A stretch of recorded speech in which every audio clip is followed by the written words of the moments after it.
Children, welcome back to your channel study with Poonam ma'am. तो class 6 बेटा बाल रामायण में आज है हमारा ये थर्ड पार्ट 2 वरदान। चलिए देखते हैं अब इसमें क्या हुआ। राजा दशरथ के मन में अब एक ही इच्छा बची थी, राम का राज्याभिषेक, यानी राम को राज सिंहासन पर बैठाना, उन्हें युवराज का पद देना। अयोध्या लौटने के बाद से ही उन्होंने राम को राजकाज में शामिल करना शुरू कर दिया था, सिखाना शुरू कर दिया था कि कैसे क्या क्या काम होते हैं। ठीक है, राम यह जिम्मेदारी अच्छी तरह से निभा रहे थे। उनकी विनम्रता, विद्वता और पराक्रम का लोहा तो सभी मानते थे। प्रजा उनको चाहती थी। दशरथ के लिए तो वे प्राणों से प्यारे थे ही। दरबार में राम का सम्मान क्या हो गया, निरंतर बढ़ रहा था। राजा दशरथ वृद्ध हो चले थे, यानी बूढ़े हो चले थे। मुनि वशिष्ठ से विचार विमर्श के बाद एक दिन उन्होंने दरबार में कहा, मैंने लंबे समय तक राजकाज चलाया है, जैसा बन पड़ा। अब मेरे अंग शिथिल हो गए हैं, मैं वृद्ध हो गया हूं। मैं चाहता हूं कि यह कार्यभार राम को सौंप दूं। अब आप सब सहमत हो तो राम को युवराज का पद दे दिया जाए। अगर आपकी राय इससे भिन्न है तो मैं उस पर भी विचार करने के लिए तैयार हूं।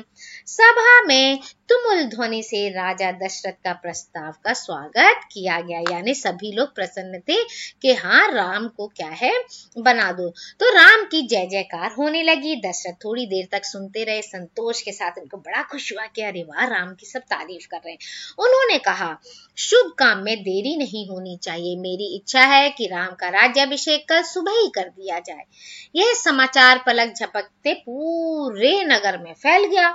हर जगह बस यही चर्चा थी कि राम का राज्याभिषेक होगा। राज्याभिषेक की तैयारी शुरू हो गई। भरत और शत्रुघ्न जो थे उस समय अयोध्या में नहीं थे, वे अपने नाना केकय राज के यहाँ गए हुए थे घूमने। जाते हैं ना नाना जी के, नानी जी के यहाँ घूमने, वो भी गए हुए थे। भरत जब भी अयोध्या लौटने की बात करते, नाना उन्हें रोक लेते। भरत को अयोध्या की घटनाओं की सूचना नहीं थी।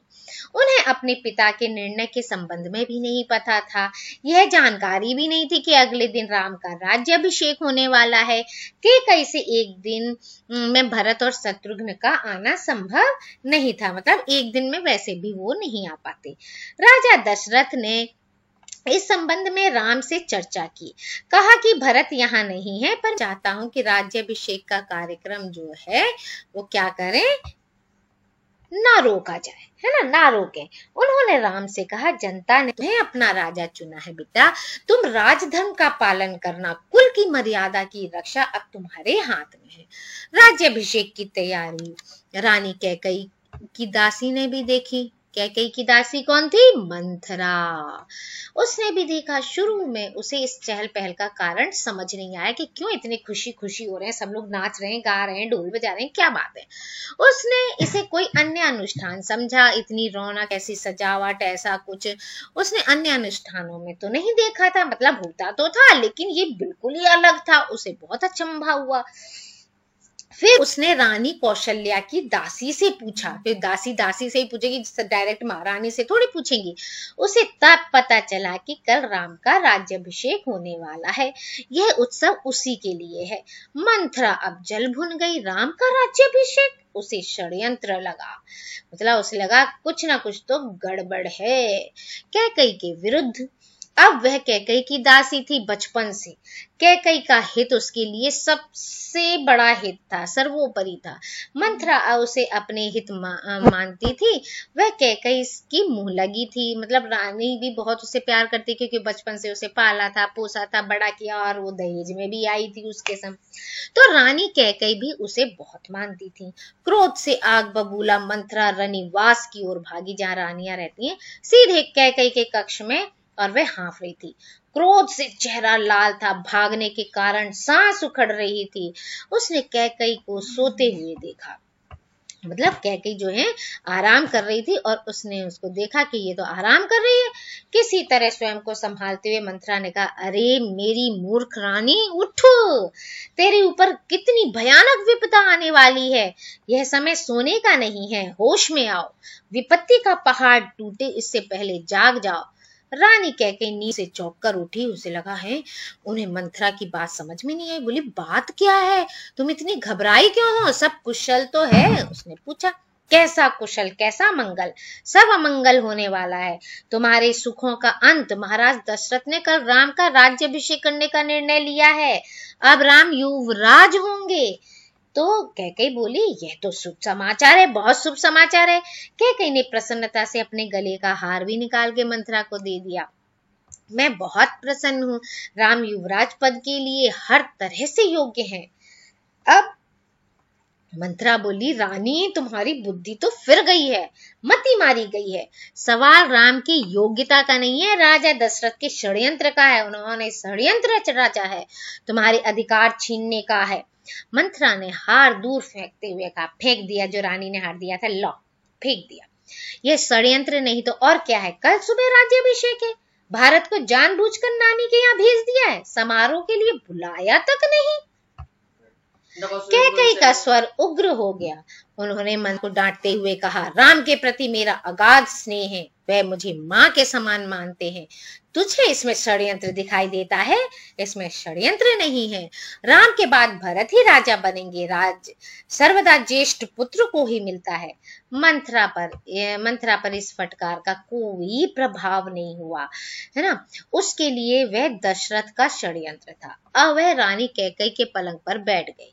उनके बहुत निकट कैकेयी के चेहरे की ओर देखते हुए उसने कहा, तुम बहुत भोली हो, बहुत नादान हो, तुम्हें आसन्न संकट नहीं दिखता, दुख की जगह प्रसन्नता होती है। इस बुद्धि पर किसी को भी तरस आएगा। समझो रानी, राम राजा बने तो तुम कौशल्या की दासी बन जाओगी, है ना। और वो भरत जो है राम के दास हो जाएंगे, वह राजा नहीं बनेंगे। राम के बाद अगला राजा राम का पुत्र होगा। अनर्थ को अर्थ समझने की मूर्खता मत करो रानी। राम को राज मिला तो वे भरत को देश से निकाल देंगे, वे भरत को दंड देंगे। इस तिरस्कार से भरत की रक्षा करो। रानी, कोई ऐसा उपाय करो कि राजगद्दी भरत को मिले और राम को जंगल भेज दिया जाए। इस तरह से मंथरा कैकेयी को समझा रही थी कि राम ये क्या है, राजा दशरथ ने षड्यंत्र रचा है।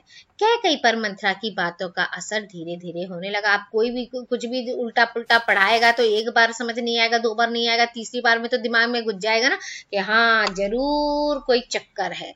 तो उनका सिर चकरा गया। वह से उठी तो पांव सीधे नहीं पड़े, आंखों से आंसू थे, मन भारी हो गया। प्रसन्नता की जगह अव्यक्त क्रोध ने ले ली। मंथरा के तर्कों में उन्हें सच्चाई दिखने लगी। अब पूछने लगी, कैकेयी तुम ही बताओ मैं क्या करूं। कैकेयी ने आंसू पोंछते हुए मंथरा से पूछा।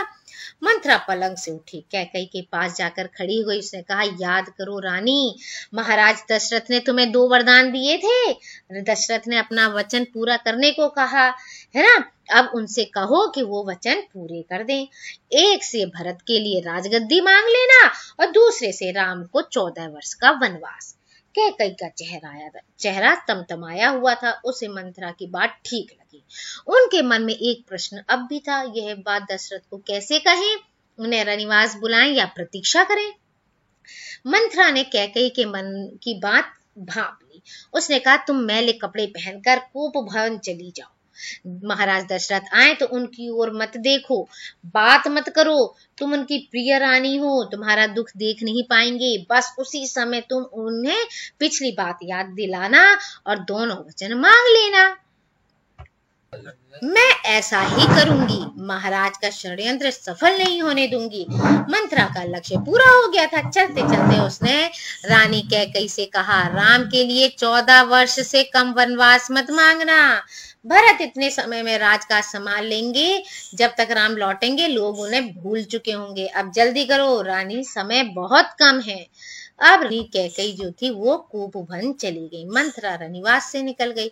दिन भर की गहमा गहमी के बाद महाराज दशरथ को रानियों की याद आई।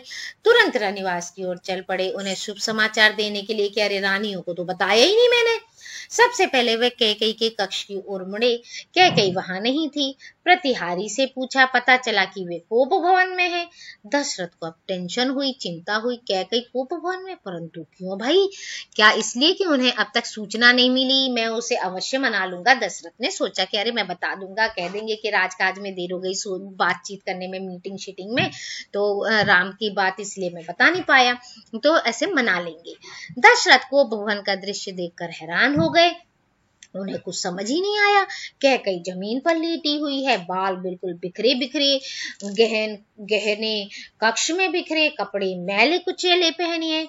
तुम्हें क्या दुख है, क्या हुआ तुम्हें, मुझे बताओ। अस्वस्थ हो, राज्य वैद्य को बुलाऊं, क्या करूं, क्या हो गया भाई, तुम्हें इतना ऐसे क्या कष्ट आ गया अचानक से, हैं? तो दशरथ ने कई सवाल पूछे, कोई उत्तर नहीं मिला। कैकई रोती रही। तुम मेरी सबसे प्रिय रानी हो, मैं तुम्हें प्रसन्न देखना चाहता हूँ, तुम्हारी खुशी के लिए मैं कुछ भी कर सकता हूँ, कुछ भी, धरती आसमान एक कर सकता हूँ। दशरथ ने कैकई को मनाने का बहुत प्रयास किया, उत्तर उन्हें फिर भी नहीं मिला। वो फिर भी नहीं बोली, क्योंकि मंथरा ने समझा दिया था कि जब तक उस बात पे नहीं आ जाए तब तक बोलना ही मत। अब दशरथ भी भूमि पर बैठ गए, विनती करते रहे। हाँ, मैं बीमार हूँ, कैकई ने कहा। मैं अपनी बीमारी के संबंध में आपको बताऊंगी, लेकिन पहले आप मुझे एक वचन दें, मैं जो मांगू उसे पूरा करेंगे। राजा ने तत्काल हामी भर दी। बोले हाँ, कैसे भी तो ये टेंशन खत्म हो। तो बोले कि हाँ ठीक है, जो कहोगी वो करेंगे, हाँ करूंगा मैं। कहा, मैं राम की सौगंध खाकर कहता हूँ तुम्हारी हर इच्छा पूरी करूंगा। तो महाराज दशरथ ने राम की सौगंध ली तो कैकई उठकर बैठ गई, क्योंकि राम की सौगंध वो झूठी खाएंगे नहीं, है ना, राम तो बहुत प्यारे हैं। अब वो बैठ गई, अब उसका जो एम था वो पूरा हो गया। बोले आप मुझे वे दोनों वरदान दीजिए जिसका संकल्प आपने वर्षों पहले रणभूमि में लिया था। महाराज दशरथ ने कहा, हाँ ठीक है भाई, दे देंगे, वरदान में क्या है। तो तब से, लेकिन मैंने तो कई बार तुम्हें कहा था कि वरदान में कुछ मांग लो, तुमने ही नहीं माना था। ठीक है, दे देंगे, कल सुबह राज्याभिषेक भरत। अच्छा, फिर कैकई ने क्या कहा, वो दो वरदान कौन से हैं कि कल सुबह राज्याभिषेक भरत का कर दो और राम का नहीं होना चाहिए। अब दशरथ तो बहुत चक्के और चक्के रह गए, उनका तो सब गड़बड़ हो गया मामला। उन पर तो वज्रपात सा हुआ, जैसे पहाड़ गिर पड़ा हो, किसी ने फेंक के ईंट पत्थर मार दिए हो, पहाड़ी में फेंक के सर पे मार दिया हो। थोड़ा रुक कर कैकई बोली, राम को 14 वर्ष का वनवास हो, दूसरा भी वरदान मांग लिया उनने। अब तो दशरथ का चेहरा सफेद पड़ गया, अवाक रह गए, सिर चकराने लगा, वह मूर्छित होकर गिर पड़े। कुछ देर में राजा को होश आया, कैकई की ओर देखा, बड़े कातर भाव से, दया से, भीख मांगते हुए से बोले, यह तुम क्या कह रही हो, मुझे विश्वास नहीं होता कि मैंने सही सुना है। कैकई अड़ी रही। दशरथ कैकई की मांग को अस्वीकार करते रहे, अनर्थ बताते रहे। अब कैकई ने अंतिम हथियार चलाया, अपने वचन से पीछे हटना रघुकुल का अनादर है। आप चाहे तो ऐसा कर सकते हैं, पर तब आप दुनिया को मुंह दिखाने योग्य नहीं रहेंगे। रही मेरी बात, आप वरदान नहीं देंगे तो मैं विष पीकर आत्महत्या कर लूंगी। यह कलंक भी आपके माथे पर होगा कि लो जी, वरदान भी नहीं दिए गए, वचन तो दे दिया और इच्छा भी पूरी नहीं की गई, और इसलिए रानी मर गई, वो भी आपके सिर लगेगा। राजा दशरथ ये सुन नहीं सके, दोबारा बेहोश हो गए। रात भर बेसुध पड़े रहे, बीच बीच में होश आता, वे कैकई को समझाते, गिड़गिड़ाते, धमकाते, डराते, पर कैकई टस से मस नहीं हुई। सारी रात इसी तरह बीत गई। ठीक है, सो अब इस वीडियो में इतना ही। Thank you, like share and subscribe my channel for more updates. आगे की कहानी सुननी है ना।